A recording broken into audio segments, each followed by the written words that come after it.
welcome to another episode of an Evolved Review, part of our Entertainment Evolved platform. We are going to be covering Dark Side of the Ring, a wrestling documentary, and I'm joined today by the man who watches more wrestling than anybody else that I know of, my co-host, Caleb Stovall. How's it going, Caleb? And I take pride in that. Yeah, he absolutely does. Um, I as do. as always, I'm your host, James Caleb Kitchens, and today we got a very special episode of Dark Side of the Ring that we're going to talk about and go a little more in depth into, and that is the most recent episode, the Brawl for All episode. And Yeah. this one's going to get very interesting. It was narrated by Chris Jericho, so that automatically kind of puts it on a different level there. Yeah, I knew when I heard Jericho was doing this season, I was just like, oh, he definitely is going to get into it now. Because, and hey, let's just start off by saying that Jericho, I truly actually believe that he might be the GOAT of wrestling because look at how long he has been in the business and has been on top. Yeah, honestly, we might have to do like a quick episode just and talk about that. So before we get too far into this one, I do want to take a moment and thank our sponsor for this episode. That's going to be 4EY Designs. You can check them out there on the screen. You can check them out on Instagram, Facebook, and then they've actually got 4EYDesigns.com. You can see their information there. So any of your graphics needs, the graphics of this video podcast, viral pro wrestling, and probably some other things that have come across your screen. So they do some incredible work. Right now we're in the middle of this coronavirus pandemic, and so a lot of people talk about the wrestling talent that's kind of suffering right now, um, and they definitely are from being out of work because no shows can take place. But everything that's attached to the wrestling business, production people, people who do ring rentals, people who do graphics and flyers for wrestling shows. There's Commentators. right. I mean, Caleb Stovall is the head commentator for Viral Pro Wrestling. There's just cascading effect where it hits everybody. So Yeah. definitely check them out if you got something you need designed. Throw them some work during this time. And with that, we're gonna get into the episode. So this episode was the Brawl for All, and it is widely known as the worst idea in the history of professional wrestling. Before we get into it, uh, if at this point in time, if you haven't seen this episode, stop watching this because it's going to be spoiler heavy, and you'll definitely get the most out of it if you go watch the episode. So these episodes are made by Viceland. It's Dark Side of the Ring, and you can find it on Hulu. You can find it on YouTube. You can find it on Google Play. Go watch the episode. If you haven't seen it, come back to us. If you have seen it, we're gonna get into it. So let's talk about that Brawl for All concept, Caleb. You know, Yes. do you believe that it's the worst idea in the history of pro wrestling? Ooh.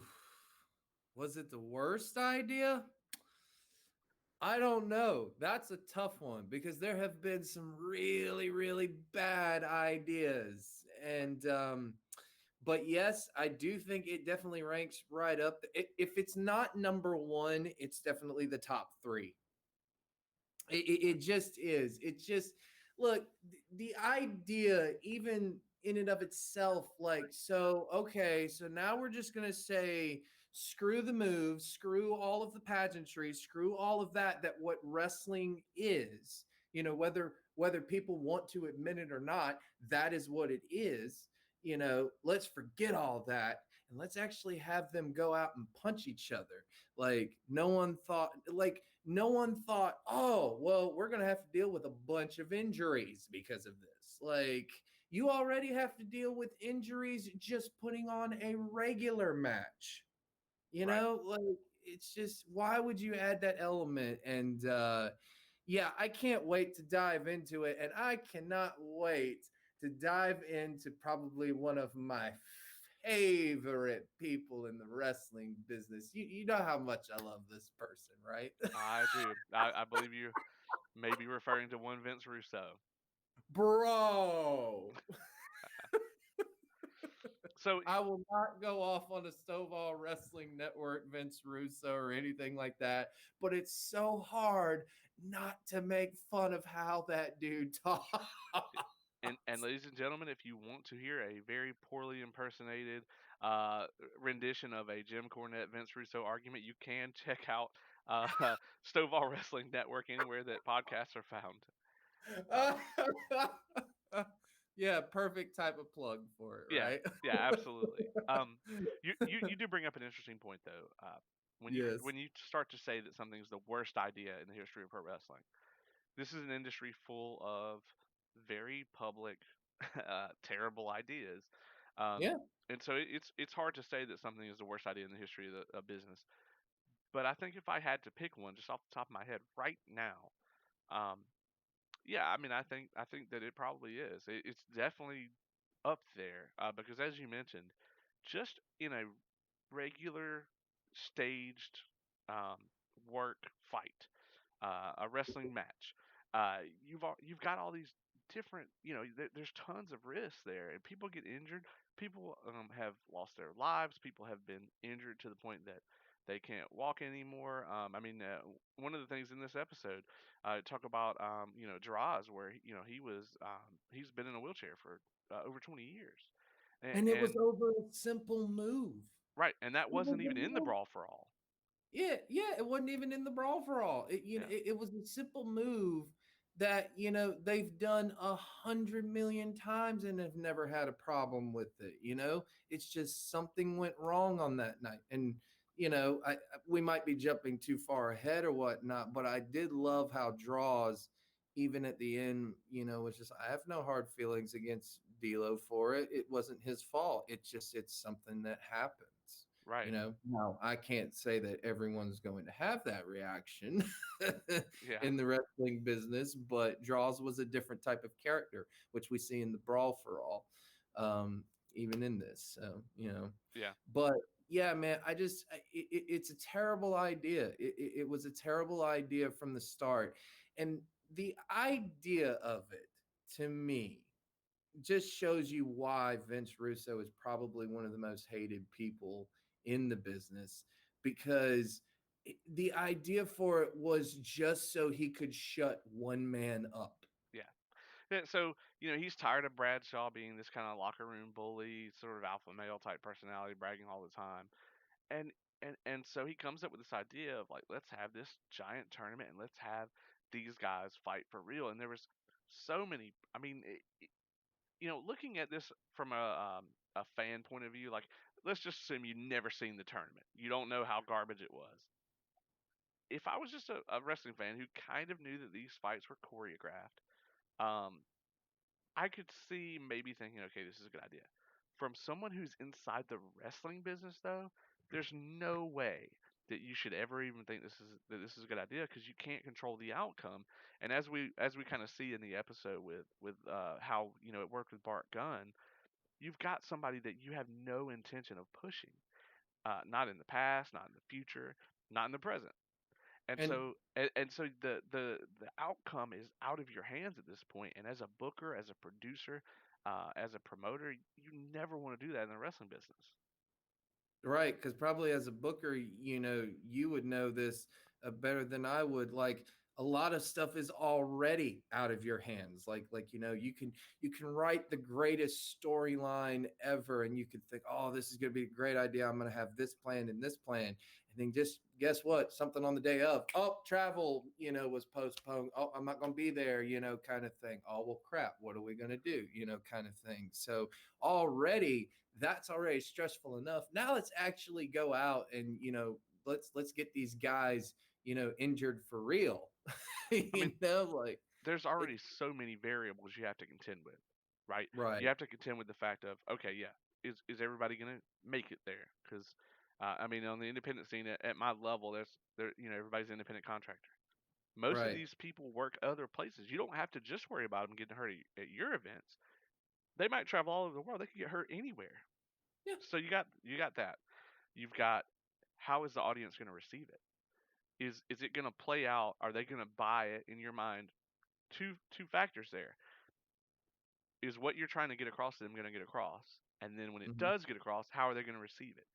There's already so many variables here that set you up for failure. Adding in the results of a legitimate shoot fight, I mean, I understand why they would say it's the worst idea in pro wrestling history.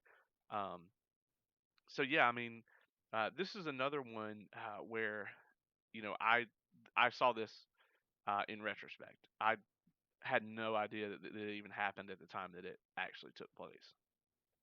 So, and as a matter of fact, I knew about the Brawl for All, but as far as the details of it, this episode of Dark Side of the Ring, which is I didn't mention earlier, but it's season 2, episode 4, um, Mhm. is it was really the first time that I had a really in-depth understanding of it. What about you? Was this your first kind of in-depth exposure to it? I remember something as a child. I remember seeing like the Brawl for All in like kind of previews or something like that. Like I didn't actually get to watch Monday Night Raw in full when I was a kid because it was at night because it was on at 9 p.m. and my parents, wanted me to go to bed for school the next day and stuff like that. So I couldn't really do that at that time. So I would see, the Saturday mornings or the Sunday mornings or anything on the weekends if it wasn't pay-per-view. And I remember seeing them attempt a Brawl for All type of thing, but I didn't know exactly what it was as a child, and I did not care because it was not Stone Cold Steve Austin and it wasn't The Undertaker and Kane and it wasn't anything. So I just didn't really care about it, I guess. And plus, there was so much else going on that was better, not just in WWF at the time, who was entering the Attitude Era, or not really entering. They were in the Attitude Era right then, and then in WCW.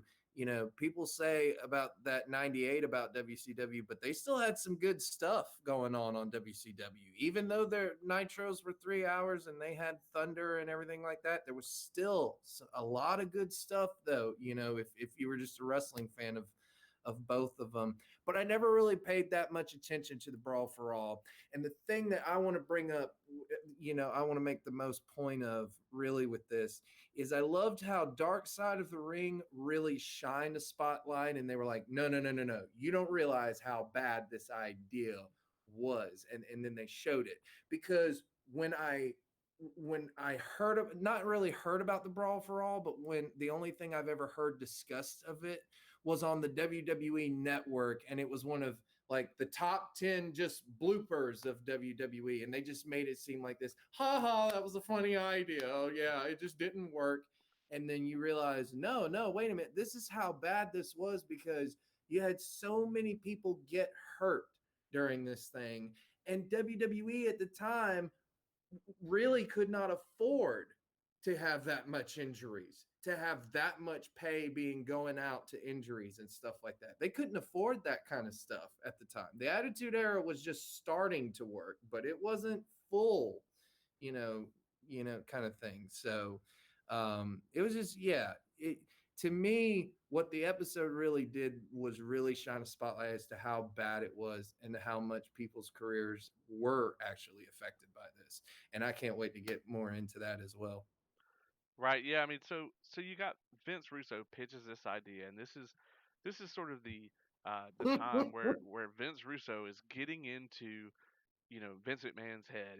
He's got Vince's ear because he's pitched a few things that have worked, and you know WWF magazine was doing so well, and WWF itself wasn't, and so this is what really brought in the Attitude Era, and you know Russo takes credit for all of it, but you just know that the really good things, like the things about the Attitude Era that you remember that are just like this stuff was amazing. You just know that Russo had nothing to do with it. It was Cornette, it was Ross, it was Pritchard, um, to an extent. So let's talk about the concept of the tournament a little bit. So one of the problems with this is if you're going to call this the Brawl for All, you're now introducing shoot fighting. So what you're doing is you have to admit to your audience, many of whom at this point still believe that this was real, or they may have heard people say that it was fake because that was always something. when I was coming up, people would say, "Oh man, you like that wrestling? That stuff's fake, blah blah blah." But people still loved it. It was the number one thing on TV in the Attitude Era, so people Yeah. suspected. But you're gonna do something like the Brawl for All. You're basically now coming out and you're saying, "Well, these are real fights." Wait, does that mean the other fights aren't real? I mean, like Yes. Stone Cold Steve Austin's the baddest man on the planet according to the fact that he's a WF champion. So like, why isn't he in this thing? Like, that there's all these like Yep. problems with having something like this. So let's talk about some notables in the tournament here. So I got the bracket here. So we got Savio Vega in there. We've got Bradshaw. We have Steve Blackman, Mark Marrow, Bob Holly, Bart Guns, Dr. Death, Steve Williams, which we'll go into that. The Obviously. Godfather, Too Cold Scorpio, Dan Severn. Looking at this matchup, right? Somebody like Dan Severn, who is a famed, MMA like prize fighter type person, um, Mm-hmm. you would immediately assume that he's gonna win this thing, or he's got the best chance of winning this thing. And then if you don't go with him, there's some other tough people in there. Road Warrior Hawks in there. Draws is in there. You've got and then of course the guy that they pushed throughout the whole thing was Dr. Death, was Steve Mm-hmm. Williams. Mm-hmm. And this was a guy who was, went to school in Oklahoma. He was, very close with JR. He was kind of like JR's kind of golden boy. And, I'm a huge fan of JR and his contributions to the wrestling business. I think he's an absolute genius. But, you know, it, even the best person is going to have their sort of, favorites. They're going to have people that they Oh yeah. gravitate towards and that they, advocate for in the locker room. And so what do you think about this? Do you think if this tournament had gone differently, if this tournament hadn't happened, do you think Dr. Death would have been like the next kind of big thing in WWF at the time?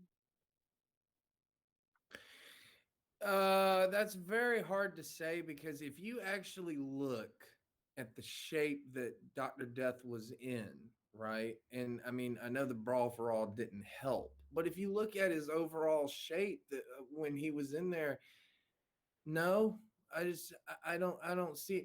The only way that that would have happened is if they had thrusted him immediately into the title picture with Stone Cold. Like he just attacked him and then yeah, it's Vince's golden boy, at the time and everything like that. Um that might have worked for him, but just to me, he wasn't the same Dr. Death in the first place. Right. He just his better years were behind him. He when he wrestled back when the business was a little bit more stiff. You know, let's just be, and the business is always stiff. You're always going to be stiff inside the ring. There's nothing wrong with that. No one says otherwise. But he went to Japan and he was doing the strong style and stuff like that long before New Japan got popular and stuff like that. Right. So he was having those like awesome fights, and I don't think his body would have held up to the WWE schedule. No, I don't think it would have. I think he would have fizzled out at, as fast as he did. Maybe He been didn't. another He might Kevin have had Nash. two. He might have had 2 good years in him or something like that. 2 or 3. I would give him that if he had remained healthy. But to me, it was no. The business was already passing guys like him by at Yeah. the time. He was like a Luger or like a like a Goldberg. Even though Goldberg had a lot more, Goldberg was booked very very well. If Yes. Goldberg had been booked similarly to Steve Williams, his career probably wouldn't be where it is. No. Or like a Ryback type person. You know, so let's we definitely have to talk a little bit about Bart Gunn, who was the overall winner of the tournament, right? Um, do you think Bart Gunn is kind of the kind of unsung hero in this story? Yes, because the thing that I kept hearing, right? This is the thing that it drives me nuts when promoters, and I'm sure you've done this, as well to talent, let's just be honest. But it drives Before me I nuts. nod, I'll wait and hear what you're gonna say. Oh, okay. But it drives me nuts when I heard that phrase, like after he won the Brawl for All, that like he's just like, well, we don't really know what to do with you, Bart. We don't really know what to, creatively push. And I'm sitting there going, no, no, no, no, no, no, no. Here's exactly what you do with him. Okay, so you didn't plan on him, but guess what you have him do? You have him line up with Vince at the time, and Vince says, no, Austin, this guy actually knocked people out.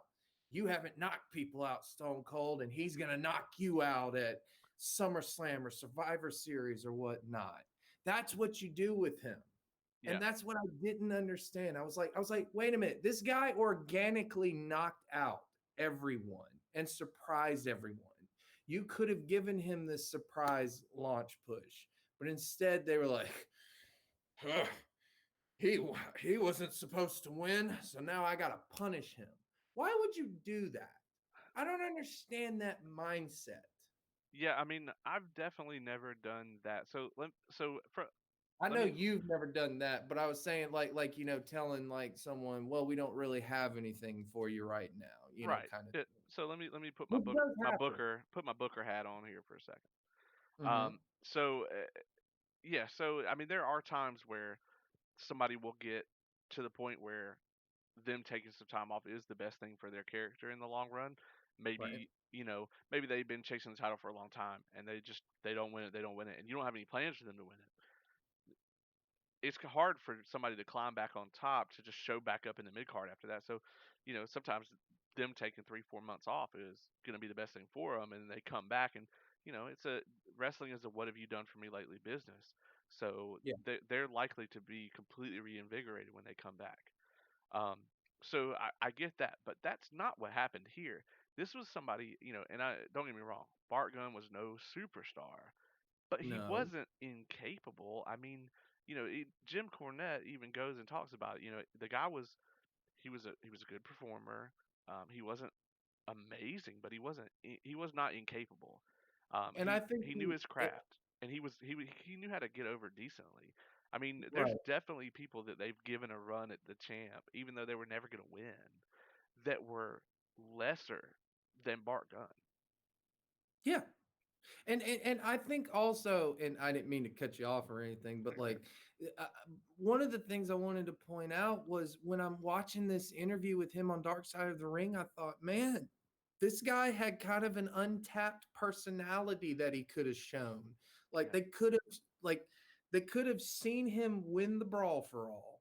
Say, okay, well, we didn't plan that, but here's what we're gonna do. We're going to see if we can take that personality of his. We're going to see if we can try to translate it, into a pay-per-view match with Austin. Again, I just thought that like, yes, there is stuff that you could have done with him. You chose not to, like I don't know, like just all of that stuff. When I see that this kind of stuff, like I'm just like, I don't see how you don't have anything for this guy when clearly the fans view him now as, wow, this guy's a legitimate tough guy now. Like I don't know, there's a lot of stuff to me that could have worked with him. Maybe it might not have worked, but at least you tried.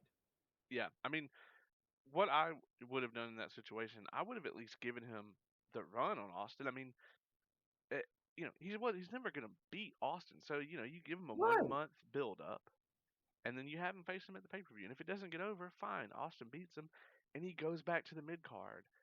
But what they did is instead they killed what I mean. This guy's momentum was the only positive that came out of this tournament, other than maybe Bradshaw getting knocked out, right? And not to mention, I mean, you buried. I mean, the positives were never going to outweigh the negatives here because Right. we'll get in the negatives just a little bit. The only positive was the push you could have given Bart Gunn out of this. Exactly. The negatives, oh my God, so many. The injuries, the $5 million that they spent on Doctor Death, that I mean, you completely buried any and all potential this man's career Yeah. during this match. So Yeah, it was. It was awful. And still Jim Cornette. Yeah, I want I want to squeeze you till you feel your britches and choke you till your eyeballs pop out. yeah, amazing quote, and perfectly describes Vince Russo, right? Um, Right. so anyway, let's move forward. So Bart Gunn wins the Brawl for All, and they Well, send him home. actually, real quick, I want to go back to something because you were saying, yeah, it was not just the injuries, that were the negatives, but it was also not just Dr. Death's reputation, but it was also like every guy on there, their reputation was genuinely ruined because now it's just like, whoa, like we just got knocked out, by someone. I guess now we're not as tough, Yep. in the audience eyes. Uh, That happened to Bob Holly. That happened to Road Warrior Hawk, which I never thought you could do. Good job, Russo, on that. This team literally was like one of the first teams to like no sell anyone, and they were these legitimate badass guys. And then just in one night, Hawk looked like an amateur. yeah, Like it was what, and like when you can do that, God, that's why WCW went to horrible, horrible stuff. yeah. I mean, When Draws, he Dan Severn, Bradshaw. I Mhm. mean, Godfather. So many people were made to look like garbage in this, Yeah, and yeah, and then eventually you take the one guy who came out of it with anything, which was Bart Gunn, and you put him against Butterbean at WrestleMania after putting him on the shelf for right. months. And this didn't do. I mean, Butterbean was popular. Don't get me wrong. I mean, he was like an all American kind of icon. Everybody he internationally even knew who he was. At the Um, time when boxing was like really popular in the '90s. yeah, but you basically just had this guy. You had this guy that you just buried, like several other people. You just buried 15 other people on your roster to push one guy and injured a bunch of them. And then now you've taken any and all momentum that that guy had in his career, and you've let someone who's not a part of your organization take it all away. And now they're going to benefit from it. And so this is, I mean, I can see why it's the worst idea of all time because this is clearly Vince Russo not understanding the wrestling business in any way. Yeah, and it's funny because I didn't realize how much of wrestling he did not understand. Like, and I've never understood, like, because when they open up the episode and they go to his house, and he has the brand, his podcast, and he's like, we'll talk about anything other than wrestling. Why? Because I hate it. I hate wrestling, bro.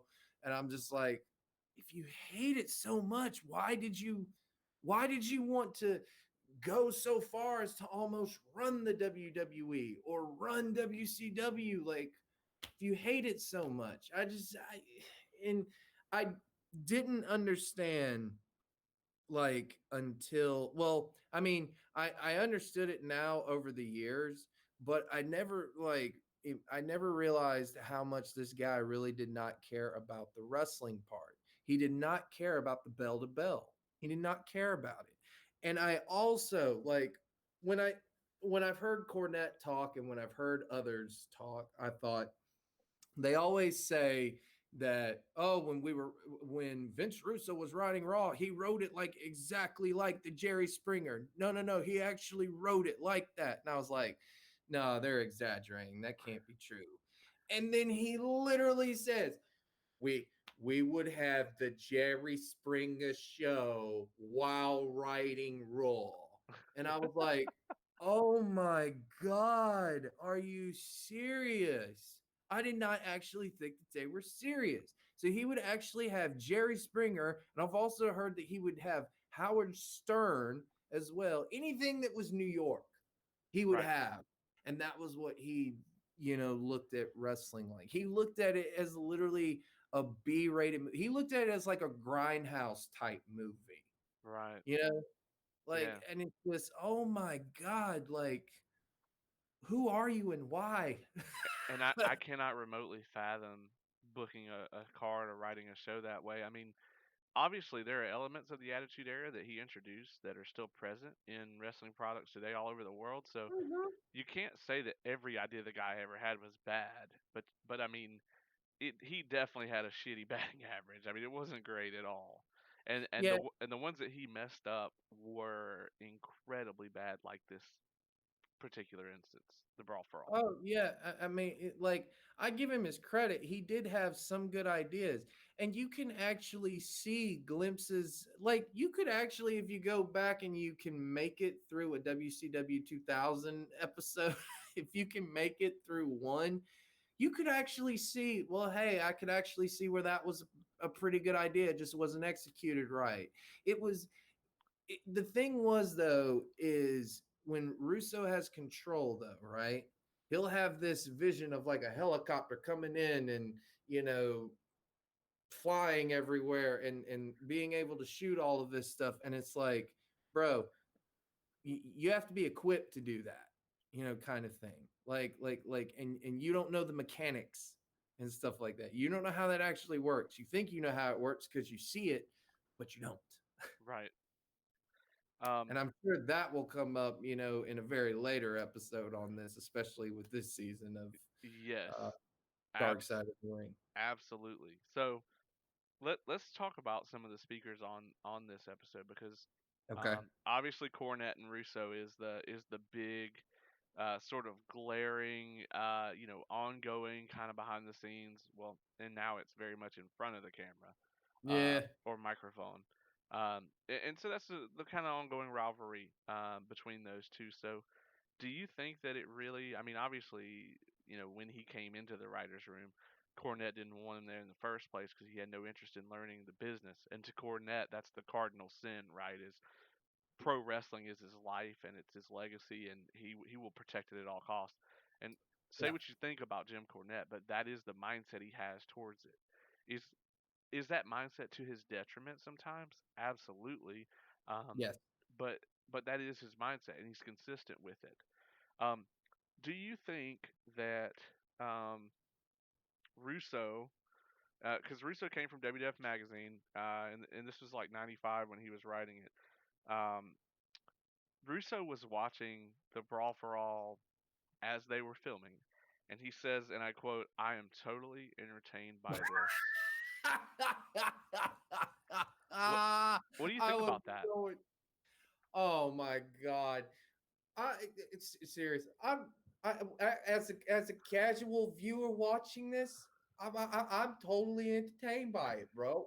Oh my god, like it is those kind of things where I can see why Cornette has the reaction of like, I want to fill you like until your britches are filled or something like like that. Like, um, but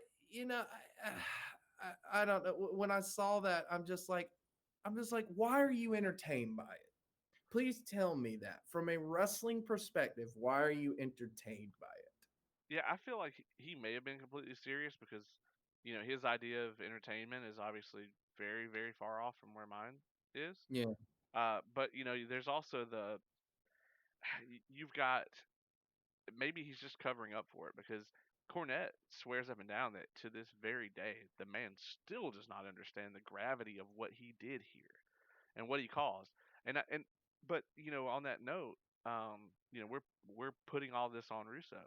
I believe it's Bruce Pritchard that brings up the fact of, well, you can blame Vince Russo all day, but McMahon has the final say on everything.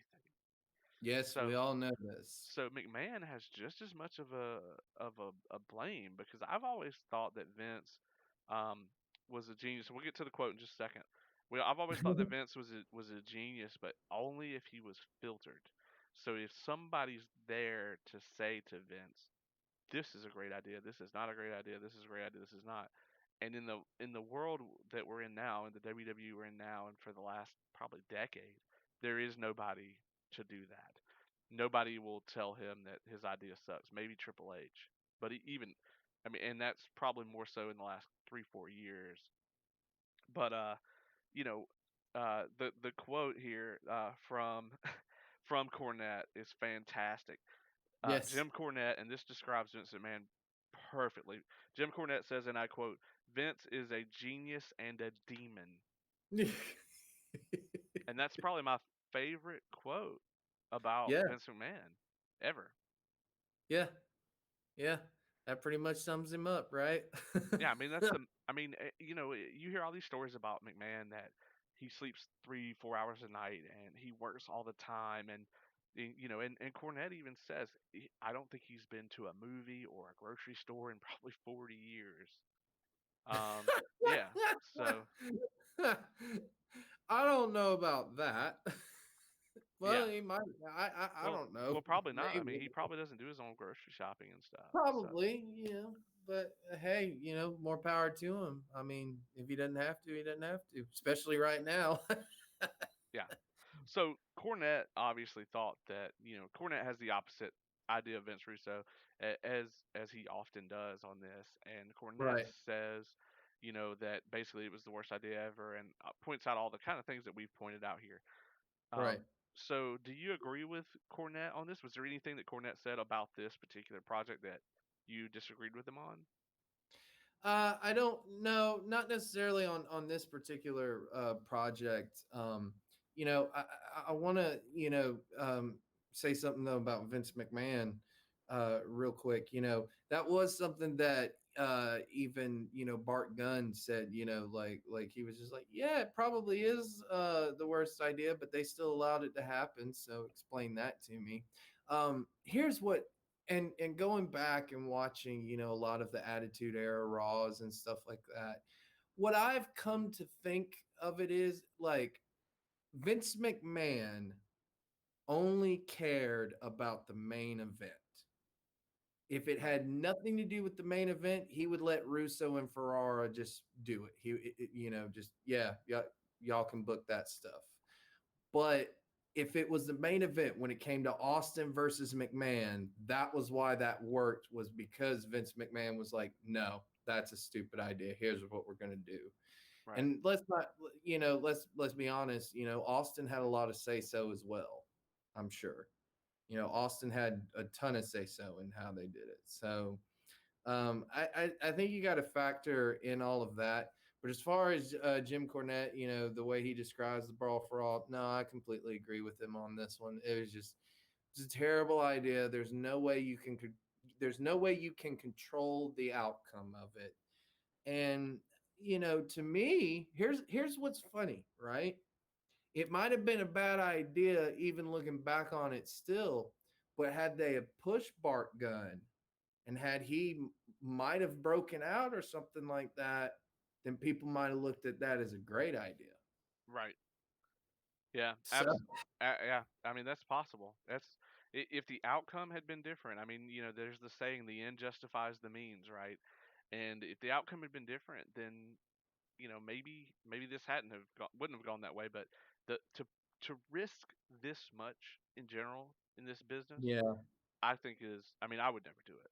But especially when they were in a financial situation with the Monday Night Wars, yeah, yeah. I mean, the I'm Attitude also Era. not Vince McMahon, so Well, that's very true. No one is. yeah. So there's one thing I really want to go into here since we're talking about the guests that came on this episode.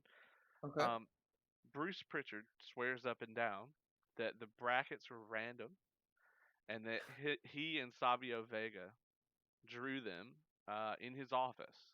Now, Mm-hmm. there's a couple things to that to me. Like Savio Vega's in the damn tournament. Why would you have him draw the names? You would think somebody completely off book would do it. But Hell, Russo. right. But then, so do you believe them? Because there's serious doubt cast on this by Bart Gunn and also by Cornette. I do not fully believe him. I believe some they did at first, just because they had 16 and they were like, okay, we're gonna mix some of these up.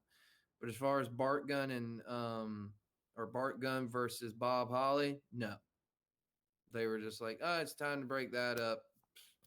Here's the way to do it, and to have them like room with each other right afterwards. Like, oh yeah, y'all didn't think there was gonna be some animosity there, in that room.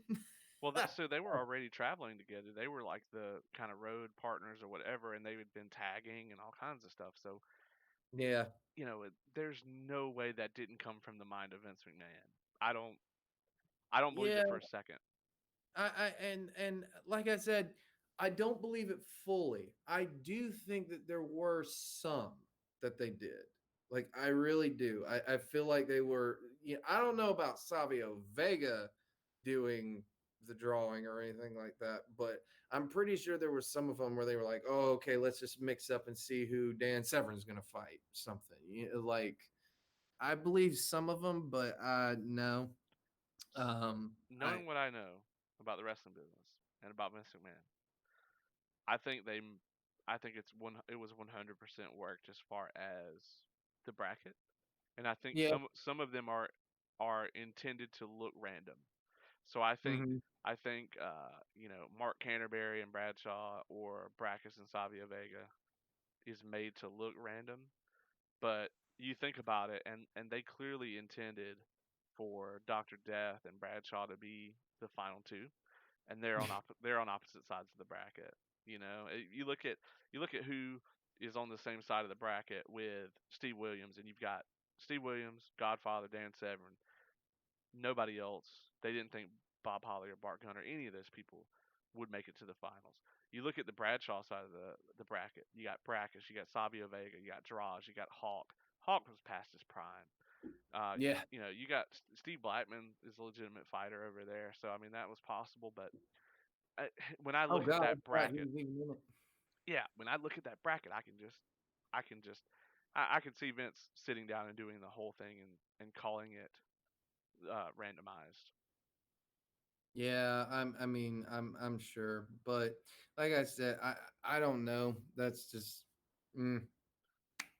So Jim Ross is a guy that we typically, we typically see Jim Ross in a very positive light. I mean, I know I do.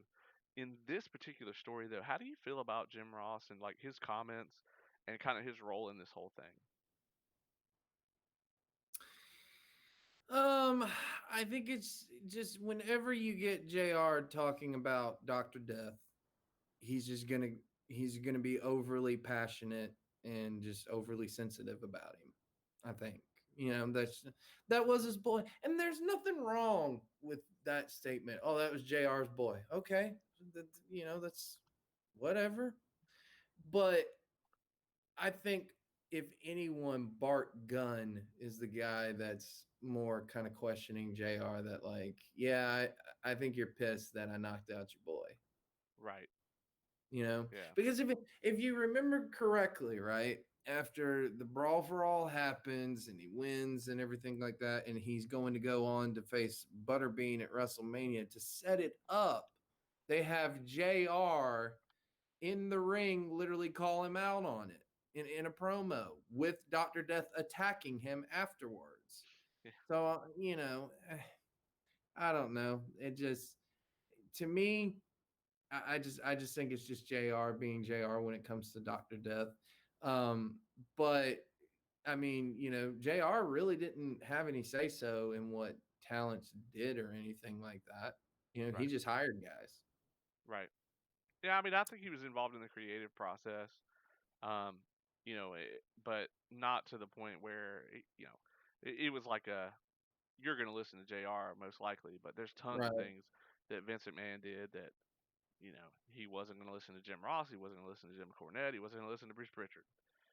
So there's once again it's the WWF is Vince McMahon. Hmm. So yeah, I mean I think he definitely had Vince's ear in some cases, but when Vince got you know convinced like, hey, this is where we need to go with it, there was probably was no changing his mind 99% of the time.